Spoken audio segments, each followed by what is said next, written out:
This is Adamu from Nigeria Freedom Radio.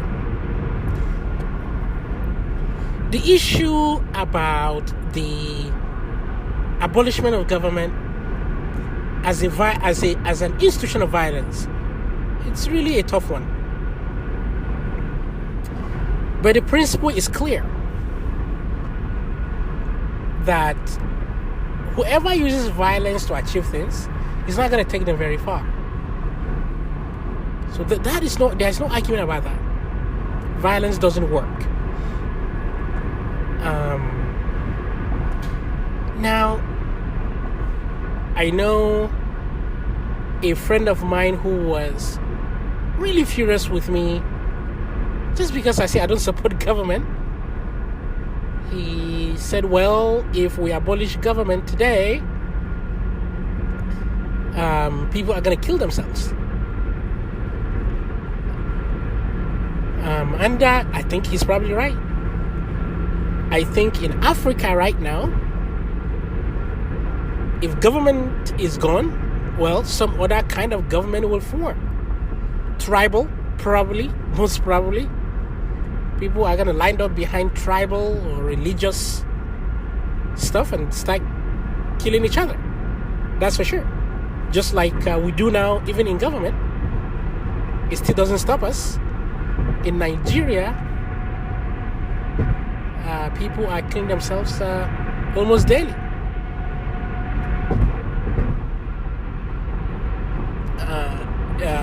Christians, Muslim violence crisis, tribal crisis, all going on in Nigeria. So, I don't know which one is going to be worse. They're all worse. A life taken is a life more than enough. So what am I saying is, if governments are dismantled today in Africa, people are going to go out and rally behind tribal differences, cultural differences, and go and start fighting one another. I truly believe that. Don't believe that. Because that is what the philosophy of Africans and most of the world is. Group thinking. The social group being more important than the individual. So for example, it's very common practice in Africa to not marry other tribes. Really, parents would do anything not to marry their children outside of their tribe, because the tribal connection there are more important than who the child actually loves. I have seen way too many that I should, where particularly women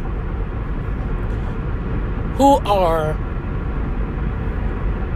opposed by their family to marry outside their tribe.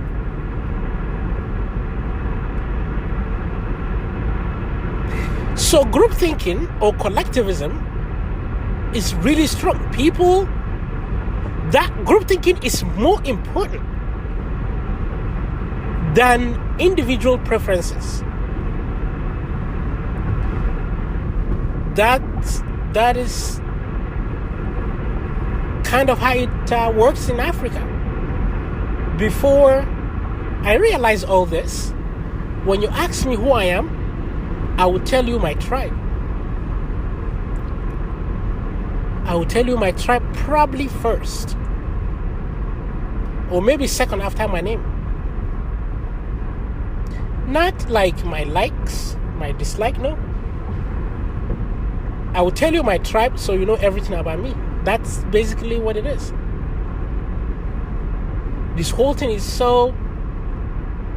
That's what the culture is. That's what the prevailing knowledge is. It's really terrible. So yeah, when people rally behind a concept which is tribal, it's not something that exists in reality, it's just a concept that people follow. Yeah, people are gonna gather, rally behind it, and try to get to others. That is the thing with collectivism. If belonging to a particular group is more important than individual preference, yeah, conflicts always arise with that. Always. One, within the group, there's always going to be factions, there's always going to be conflicts. And outside the group as well, accepting others outside that group, it's conflict. Conflict will arise as a result of that.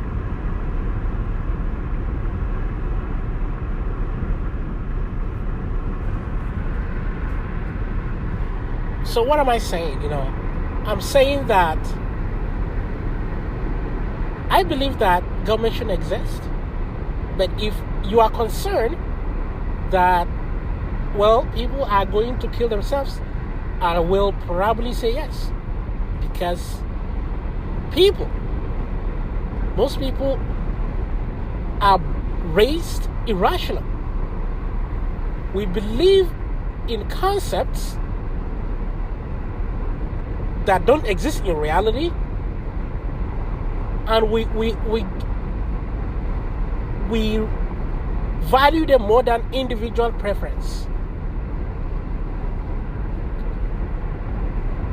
Government is one of those things that have arisen as a result of this irrational behavior. So yes, people are going to gather, conquer, like people have always done in Africa and all over the world.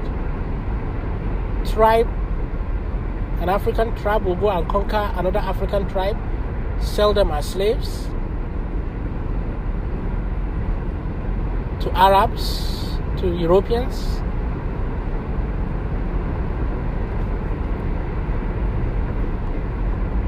But the bottom line is, what are you going to do? Would you encourage more violence, which is what government is? Or would you go in and start really telling people about this? This is something I never knew. It's totally, I couldn't fathom how I would have known this.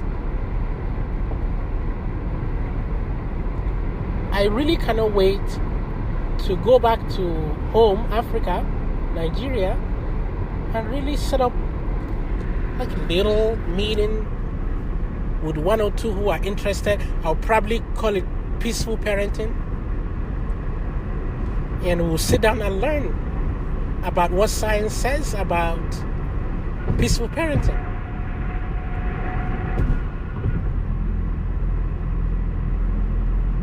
About valuing your preference over the group, over a non-existent thing. But again, that is because people have to comply, because if you don't, you are ostracized.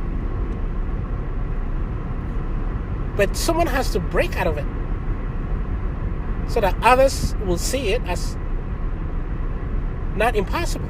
That's how you break out of anything bad. Someone will take a fall for it. So if I don't marry my daughter to my tribe, and I lose my family because they think that is bad, I lose my friends, okay, I've taken a major fall, but that's fine. I can leave. But I guarantee you, I'm going to get other people that will rally behind me, that are from my tribe. You see, what you did is good. So now I just converted those people to respecting individual rights. So maybe their children, they might allow their children. And their children will take less fallback. That's how things really work. So yeah, people are kind of doing it not to be ostracized, but someone needs to break up from that kind of thing. So yeah, that's really one of the things that I really want to do when I move home to run my school, because I really want to go home, complete my school, go home and teach myself and run the school by myself. Or at least I'm teaching or doing something. If you don't know what school is it, I have said this in my previous podcast, that my family is currently working on building a skill acquisition center. We're buying the land right now. And basically, we want to teach skills. We want to learn how to do something with teacher. So, anyways, so that is something that people don't have that knowledge for. I had no idea that my tribe isn't everything. That my individual preference is better than the collective preference.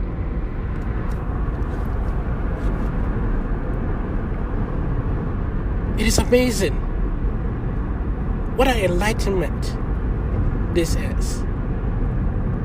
I'm really grateful for this. And if you know this, you should be grateful.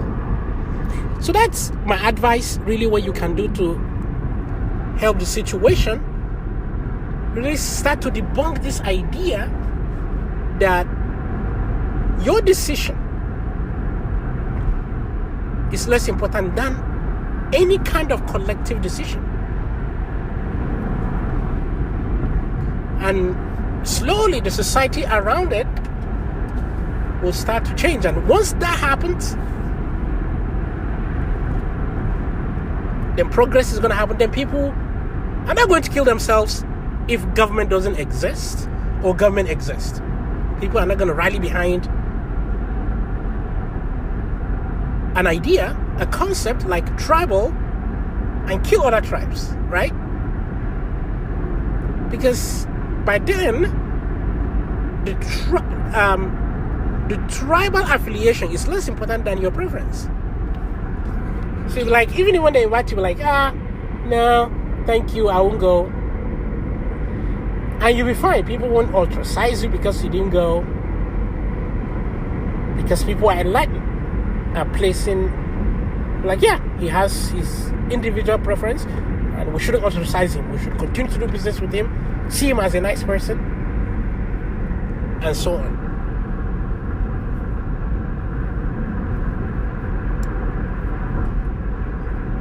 So I think that's what I would do. But to conclude, really, if you are worried people are going to rally and form another kind of government on their own, you are absolutely right. Because most of the world really believe in concepts. Tribe, culture. People place more value in them than individual choices. And if that is in place, it doesn't matter whether there is government or there is no government, people are going to rally somehow to oppress others.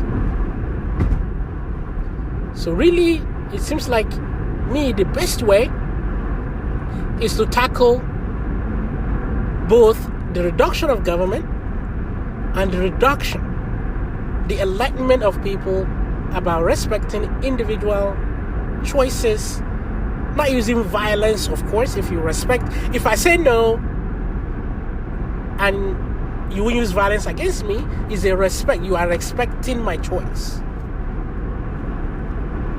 So telling people that not to use violence to do things, raising children peacefully, and so on and so forth. I think I've gone in cycles.